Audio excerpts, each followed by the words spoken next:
सरकारच्या अधिसूचनेवरून जोरदार खडाजंगी झाली आहे। अध्यादेश नाही हा तर मसुदा सरकारने हरकती मागवल्या आहेत असं भुजबळांनी म्हटलं। तर अध्यादेशाला धोका निर्माण झाल्यास आझाद मैदानामध्ये आंदोलन करू। अधिसूचनेवरून मनोज जरांगे यांनी पुन्हा एकदा इशारा दिला आहे।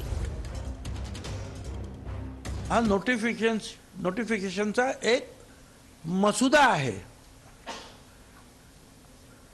अध्यादेश या कसला अध्यादेश? हा अध्यादेश नाही, हा नोटिफिकेशनचा एक मसुदा आहे। तो मसुदा 16 तारखेपर्यंत आपण सगळ्यांनी, बरोबर आहे की चूक आहे, जे काय म्हणायचं तुम्हाला चुकीचं असेल, ऑब्जेक्शन्स विशेषतः त्याच्यावर घेता येणार, त्याच्यानंतर मग शासन ठरवतं। आता तुम्हाला फक्त एक विनंती, आपलं सगळं काम झालंय, अध्यादेश टिकवण्याची आणि ते लावून धरण्याची जबाबदारी सरकारची। आम्हाला न्याय दिलाय, या गुलालाचा असाच सन्मान राहू द्या आणि पुढेही जर कधी अडचणी आल्या तर मी तुम्हाला शब्द देतो, कोणत्याही आरक्षणातल्या अडचणी आल्या तरी सोडवायला मी सगळ्यात पुढे राहील। जर या अध्यादेशाला काही धोका झाला तर सगळ्यात अगोदर मुंबईला मी आझाद मैदानाला उपोषणाला आलोच।